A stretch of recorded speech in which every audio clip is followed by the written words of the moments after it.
안녕하세요. 저는 서울에 살고 있는 27살 여자예요. 좋은 의도로 글을 쓰는 게 아님을 먼저 밝히며 너무 쪽이 벌려 하소연할 곳이 없어 사연을 적어 보냅니다. 꼭 사연이 채택되었으면 좋겠어요. 인생 선배님들의 진심 어린 좋은 댓글도 필요로 하고요. 저는 한마디로 사고쳐서 결혼한 케이스입니다. 대학교 2학년 때 임신을 하게 되면서 학교를 휴학하자마자 결혼을 했고요. 그 후 대학은 어찌저찌 졸업을 하긴 했으나 애를 낳고 나서부터는 애를 키우고 산 기억밖에 없네요. 그래도 결혼 6년 차라며 예전만큼 낯설어 힘들어하는 일은 없고요. 제가 사연을 적게 된 이유는 애 키우는 게 힘들거나 유별나서가 아닙니다. 주제 파악을 하지 못하는 제 젊은 시어머니 때문이죠. 미리 말씀드리자면 저희 시어머니는 정말 어리세요. 저도 사고를 쳐서 아이를 낳기는 했지만 저희 시어머니는 저보다 더 어린 나이였던 19살에 사고를 치고서는 남편을 낳으셨답니다. 남편이랑 제가 1살 차이니까 시어머니는 저랑 19살밖에 차이가 나질 않으셨어요. 그러니까 아직 반백살도 살지 않으신 젊은 어머님이셨답니다. 제가 임신을 했었을 적에 어머님은 본인도 아이를 일찍 낳았는데 아무런 문제가 없이 잘만 키우고 살았다며 적극적으로 저를 위로해 주셨어요. 지금 당장에 앞이 막막하고 큰일이 난 것처럼 느껴질 테지만 아이를 낳고 살아가다 보면 이게 얼마나 별일이 아니었는지를 알게 될 거라며 좋은 덕담도 많이 해주셨고요. 당장에 저희 부모님으로부터 원망과 미움을 사고 있었던 저는 위로해 주시는 어머님이 정말 신적으로 느껴졌었답니다. 꼭 성모 마리아를 보는 듯이 시어머니를 바라볼 때면 어머님 등 뒤에서 빛이라도 나는 듯 했어요. 그 정도로 저는 어머님이 좋았었답니다. 그래서 결혼을 하고 처음 2년 정도는 시댁에서 지낼 요랑으로 시댁에서 합교살이를 시작했었는데요. 너무 가까이 그리고 매일같이 서로 얼굴을 보며 살아서였을까요? 저는 슬슬 시어머니에 대한 실망이 커져갔고 그도 모자라 부끄럽기까지 하며 뭔가 수모를 견뎌내야 했답니다. 수모 따위를 안 겪고 살려고 해도 어머님이 자꾸 일거리를 만들어내시는 바람에 제가 민망스러울 수밖에 없는 상황들이 연속해서 일어나곤 했어요. 예를 들면 같이 사는 내내 장이라도 보러 갈 때면 어머님이랑 제가 꼭 같이 집을 나섰거든요. 식구가 늘어났기에 어머님 혼자 나갔다가 장바구니를 들고 오는 게 무리여서 제가 선뜻 도와드리고자 함께 나선 것이었습니다. 그런데 정말 전 태어나서 이렇게 목소리가 큰 사람을 처음 봤어요. 목소리뿐이게요. 뭐든 자기 주장이 맞다며 큰 소리로 떵떵거리며 우겨대는데 이렇게 고집이 센 사람은 정말 살다 처음이었습니다. 시장에서 사장님이 물건에 대해서 설명을 하면 어머님은 늘 의심이 가득한 표정으로 쳐다보면서 아닐 텐데, 아닌데, 그렇게 안 보이는데 라는 대답으로 싸움을 거셨어요. 본인이 시장 사장님보다 물건에 대해서 아는 게 더 많다고 생각을 하신 거죠. 그러면 사장님은 국내산을 국내산이라고 해도 뭐라 하고 국외산을 국외산이라 해도 뭐라 한다며 저희 시어머니랑 격양된 채로 말씀을 나누셨고 그 끝은 늘 싸움이었습니다. 한마디로 시장 바닥에서의 싸움이었죠. 시비는 누가 봐도 저희 시어머님이 먼저 거신 것이었고요. 매번 장을 보러 가는 매주 혹은 격주마다 이런 일이 생겼습니다. 그쯤 되면 시장 입구에서조차 서 있는 게 쪽이 팔려서 안 갈 법도 한데 저희 어머님은 창피한 것 하나 없다며 아주 당당하게 시장으로 직진을 하셨어요.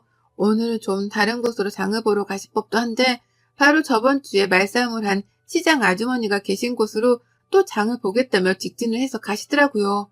그 덕에 온 시장 사장님들은 저희 어머님을 무슨 원수 보듯이 쳐다를 보셨고 괜히 옆에 서 있던 저도 같이 흘기는 것도 같은데 장보러 나서는 길이 그보다 끔찍할 수는 없었답니다. 언제까지 이러고 살 수 없다 싶은 마음에 몇 달 이 짓을 겪다가 그 후엔 저 혼자 장을 보러 나가기 시작했어요. 아예 어머님께 말도 없이 나가서 한 주 동안 먹을 장을 혼자서 사올 때도 있었고요. 그렇게 나름 저만의 노하우를 쌓아가면서 진상을 부리려는 어머님을 제 선에서 차단해 가는 법을 터득했습니다. 하지만 그걸로 끝이었음 제가 분가를 하지도 않았을 거예요. 그 밖에 동네 이웃들한테도 별소리가 아닌데 층간소음이라며 집에서 쓰는 빗자루를 들고 쳐올라가질 않나. 집 근처에 산책로가 있는데 담배도 안 피우면서 어디서 가래가 그렇게 나와서는 계속 퇴퇴하고 뱉어버리시질 않나. 집 앞에 버려야 하는 쓰레기 봉지를 다른 빌라존에 버렸다가 카메라에 걸려서 경찰이 출동하질 않나 그 밖에 뒷목 잡게 만드는 진상짓을 너무 많이 부리셔서 동네 관할 경찰관들 중에서는 저희 어머님을 모르는 분이 없었답니다. 저랑 저희 남편 그리고 시아버지는 무슨 잘못을 저지른 것도 아닌데 오고 가는 사람들한테마다 고개를 숙여 사과를 하는 게 버릇이 되다시피 했고요. 참 별별 꼴을 다 보고 나서야 제가 학을 떼듯이 분가를 하겠다고 선포를 했고 남편도 아이한테 나쁜 영향을 줄까 겁이 난다며 바로 동의를 하곤 집을 나왔어요. 그렇게 따로 나와서 산 지가 올해로 4년 차입니다. 용케도 버티는 2년이었고 그 시간 때문에 저는 시어머니에 대한 저의 선입견을 아직 다 고쳐내지 못한 중이었어요. 겨우 거리를 두고 사는 중이었고 집이 멀던 이유로 어머님은 저희가 먼저 찾아뵙지 않는 이상 제 발로 만나려고 하지는 않으셨어요. 다만 평소에도 아이 사진 보여달라는 연락을 자주 해오셔서 대면대면함에도 불구하고 카톡 연락을 꾸준하게 하며 지내고 있었습니다. 유치원 입구 앞에서 친구들과 밥 먹는 모습으로 혹은 앞에서 걸어가고 있는 뒷모습 등등 구체적인 모습을 하고 있는 사진을 원하시는 바람에 저는 늘 시어머니의 입맛에 따라 사진을 찍는 게 버릇이 되다시피 했어요. 하여간 까다롭기로는 정말 1인자셨고 남이 불편해하거나 기분 나빠할 것이라는 배려 따위는 전혀 해주지를 못하셨습니다. 그러니 가장 가까이에 있는 사람 중 하나인 제가 피해를 가장 많이 보는 피해자가 되곤 했죠. 지금껏 결혼해서 살며 시어머니에 대한 얘기를 늘어놓자면 정말 한 트럭인데요. 불과 지난 5월 시어머니가 차를 뽑게 되면서 전보다 더한 진상살이가 시작되었답니다. 어머님께서는 기존에 조그마한 자가용을 가지고 계셨으나 사고를 내신 이후로 시아버지가 다시는 운전하지 말라며 그걸 폐차시켜 버리셨어요.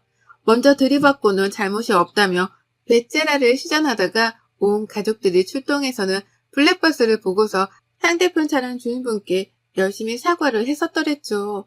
그때 기억으로는 시어머니 또래 운전자분만 보면 횡단보도를 건너다가도 못 건널 것 같고 마트에서 마주쳐도 흠칫거리곤 합니다. 저희 어머님 생각이 나서 말이죠. 오죽했음 시아버지께서도 차를 폐차시키셨을까 싶은 마음이 들며 충분히 이해가 갔고 그 이후 암묵적으로 시어머니께서는 다신 운전을 하지 못하시는 줄 알았는데요. 글쎄 시어머니가 온 가족들에게 비밀로 하고는 차를 뽑아오신 거예요. 중고차를 어디서 구매하셔서 말입니다. 친한 지인분 아들이 초보운전용으로 타고 다니던 차를 판다고 해서 그걸 덜컥 사셨다는 거예요. 결국 그 바람에 어머님은 다시 차를 몰게 되셨고 저는 어머님의 조수석에 앉아 시어머니를 감시하는 역할을 맡게 되었답니다. 시아버지랑 남편이 부탁을 하셨거든요. 평일 대낮에 집에 있는 사람이라고는 저 하나뿐이니 저라도 어머님이 운전을 하실 때 옆에 꼭 붙어서 엄한 사람이 다치거나 욕먹지 않게 해달라고 말입니다. 운전을 어떻게 하는 건지 잔소리를 팍팍 해가면서라도 시어머니 버릇을 좀 고쳐놓으라고 말이죠. 저라고 별 수 있겠나요? 이미 진상 부리는 행동이 몸에 배어버린 사람인데 제가 옆에서 잔소리를 한다고 해서 뭐가 나아질 분은 결코 아니셨습니다. 다만 제가 그렇게라도 옆에서 눈치를 주면 어머님이 최소한 눈치를 보는 척은 하실 줄 알았네요. 이미 교통사고를 한 번 내신 분이니까 운전을 하면서 전보다는 더욱 조심하실 거라고도 예상을 했고요.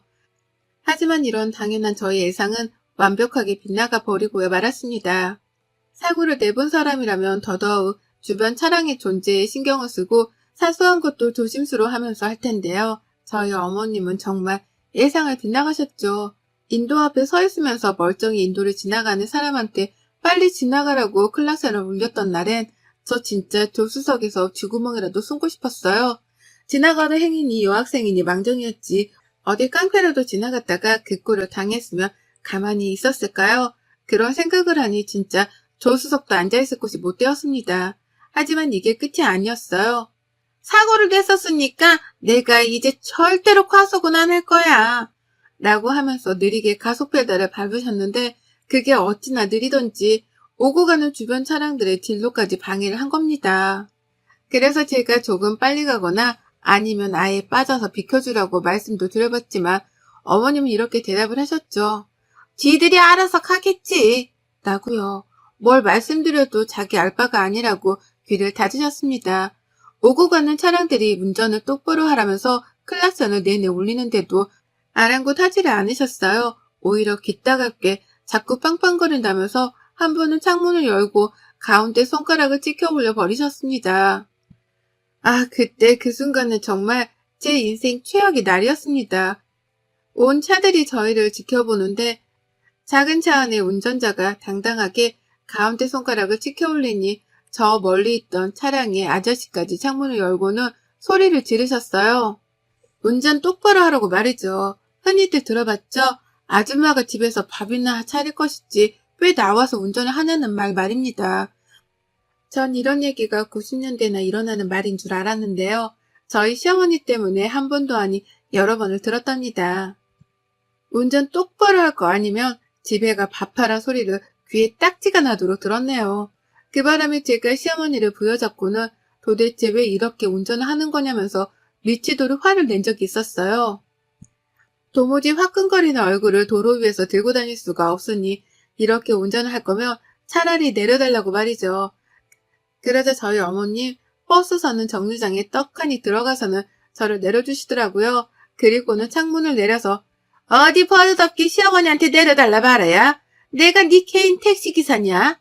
라고 욕을 쏘아대셨답니다. 버스를 기다리는 승객들이 와르르 서 있는 정거장이었는데요. 모두가 저와 시어머니의 싸움을 목격했어요.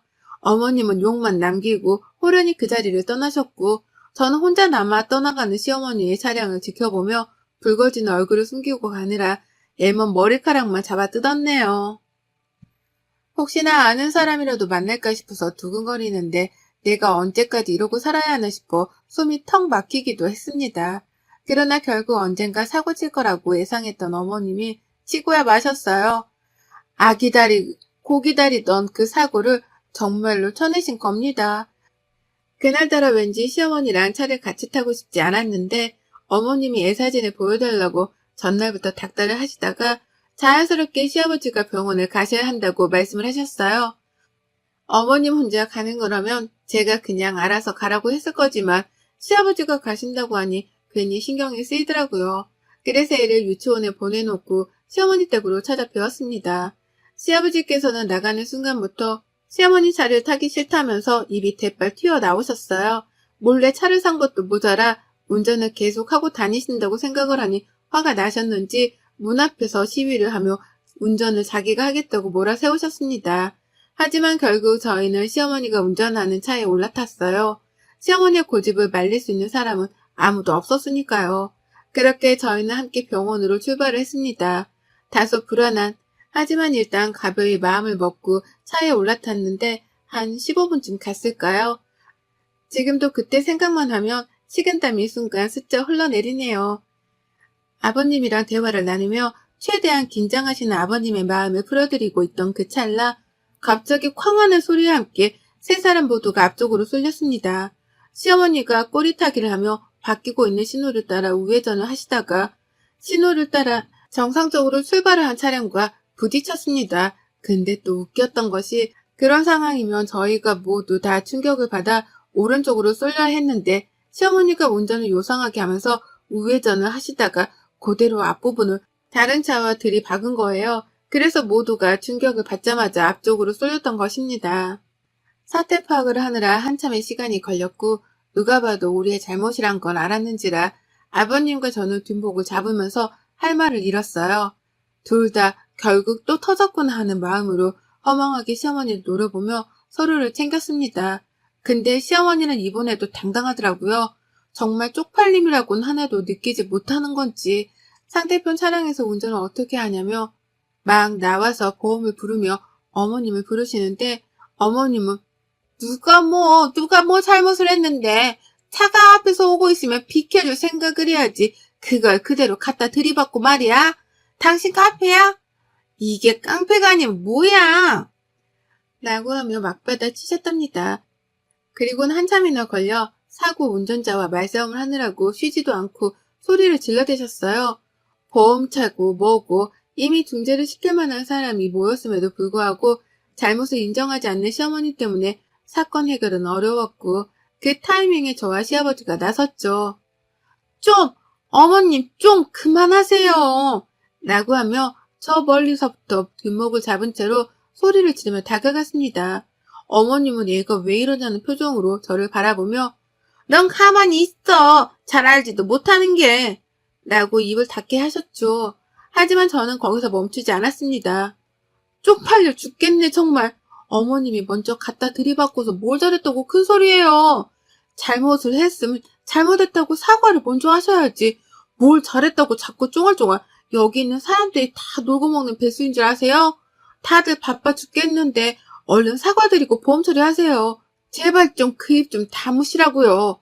라고 주절주절 맞는 말만 골라서 했어요. 그러자 상대편 운전자뿐만 아니라 뒤늦게 온 경찰까지 다행이다 싶은지 네 어머님 진정하시고요.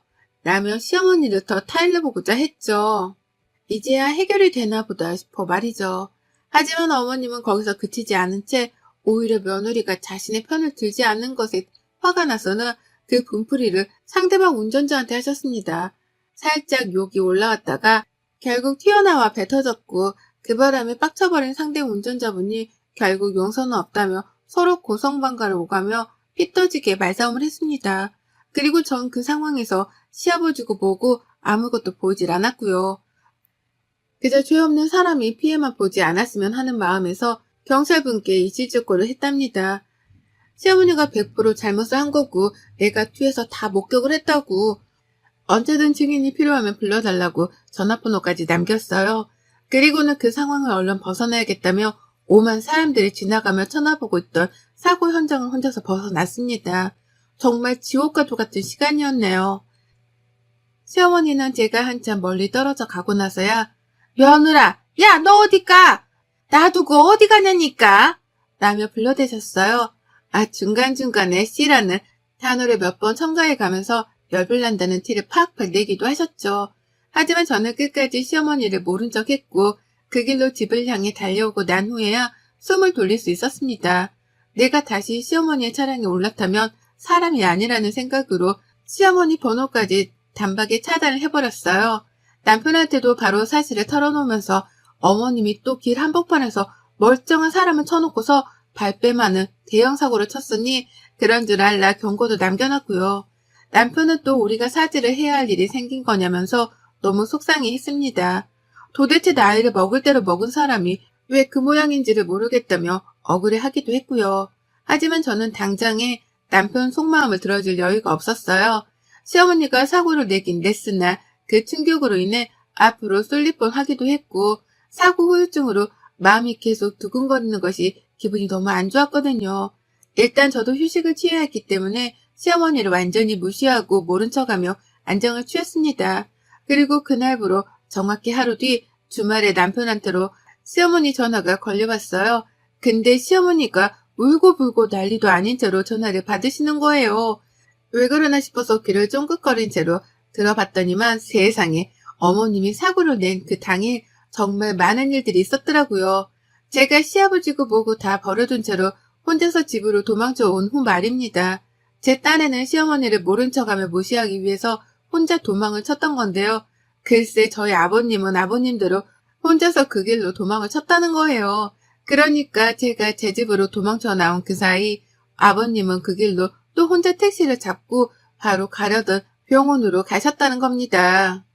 그 바람에 사고 현장에 남은 건 시어머니 혼자셨고 이미 상대편 운전자를 필요 이상으로 열받게 만들어버린 시어머니는 모두가 보는 앞에서 상대편 운전자가 내뱉는 욕과 폭언을 들어가면서 욕바지가 되셨다고 해요. 엄밀히 말하면 시어머니가 잘못을 저지르고 이 모든 상황을 만든 장본인이니 욕바지라고만 표현을 할 수는 없지만 그 상황에서 자신의 행동에 대가를 치르신 건 분명해 보였습니다. 그 길로 충격이 크셨지만 진정을 할 새도 없이 어머님은 경찰서로 끌려가셨다고 하고요. 상대편 운전자분이 괘씸하다며 정신적 피해보상까지 요청을 하게 되며 이 일은 소송으로까지 번지게 되었다고 하더군요. 그런데 아무리 전화를 해도 아무도 안 받고 시아버지도 집을 나가버리셔서는 어제 하루 집에 들어오지를 않았다며 겁에 질려 하기까지 하셨답니다. 네, 그렇습니다. 저희 시아버지는 그 길로 병원을 갔다가 집으로 돌아가지도 않은 채 동생분이 사시는 집으로 가서는 외박을 하셨다네요. 저는 저대로 시어머니 번호를 차단하고 더러워 안 본다며 모른 척을 했었고요. 그와 더불어 저희 남편은 남편대로 시어머니가 사고를 당한 줄을 저에게 들어 알고 있었으면서도 불구하고 어머님의 뒤치다꺼리를 하기 싫다며 어제 하루 종일 핸드폰을 꺼놨던 겁니다. 결국 외동아들 하나만 키우시는 저희 시어머니는 아들에 이어서 남편, 며느리까지 아무도 자기의 전화를 받지 않으니 경찰서에서 꼼짝없이 혼자 앉아 그 엄한 벌들을 두드려 받고 나오셨다네요. 상대방 운전자가 고소를 한다며 변호사까지 선임을 하는 사이 자기는 혼자서 아무도 없는 곳에 앉아 하염없이 가족들을 기다렸다면서 울며 전화를 해서는 따지는데 진짜 속으로 꼬셔서 죽는 줄 알았어요. 어찌나 서럽게 울면서 어디 있었냐고 저희 남편을 찾는데 남편은 시어머니가 우는 걸 들으면서도 아무 감흥이 없어 보였답니다. 오히려 또 저러신다면서 그래서? 아, 그래서 뭐? 라고 퉁명스레 대답만 했고 시어머니의 반응은 뜻밖이었어요. 그렇게 남들한테는 진상이란 진상짓을 잘도 부리더니 자기 아들한테 받는 무시와 멸시는 참기 힘드셨던지 더욱 크게 웃으며 대답하시더라고요. 내가 잘못했어. 내가 잘못한 거야. 다시는 안 그럴 거야. 라는 말과 함께 목이 빠져라 울고불고 난리도 아니셨어요. 생전 처음으로 시어머니 입에서 잘못이란 말이 튀어나왔고 그 말에 펑 놀란 저희 부부는 다소 난감하긴 했으나 이때라도 버릇을 단단히 고쳐드려야겠다는 생각에 일단 전화는 끊어버렸습니다. 진짜 잘못을 했다고 생각하면 법적 조치도 달게 받으라는 말씀을 남긴 채 말이죠. 결국 진상 부리기 좋아하는 우리 어머님은 민폐 운전의 끝판왕을 선보이다가 피해자한테 욕이란 욕도 먹고 고소도 당하고 경찰서도 끌려간 걸로도 모자라 자식 배우자 며느리한테 무시까지 받는 최악의 결말을 맞이하셨답니다. 지금도 시아버지는 동생분 집에 계시면서 집으로 돌아갈 생각을 안 하고 계시고요. 저희 부부는 시어머니 연락을 일절 무시하며 버티고 있어요. 어떻게든 혼자 해결을 하게 만들어야지만 깨닫는 게 있을 거라면서 최선을 다해 어머님 연락을 끊어내는 중입니다. 뭐 어쩌겠어요. 평소에 잘 행동하고 살았음 이렇게까지 모른 척 하진 않을 텐데 이게 다 어머님이 뿌린 대로 거두고 있는 거죠 뭐. 여러분의 생각은 댓글로 남겨주세요. 오늘도 시청해 주셔서 정말 감사합니다.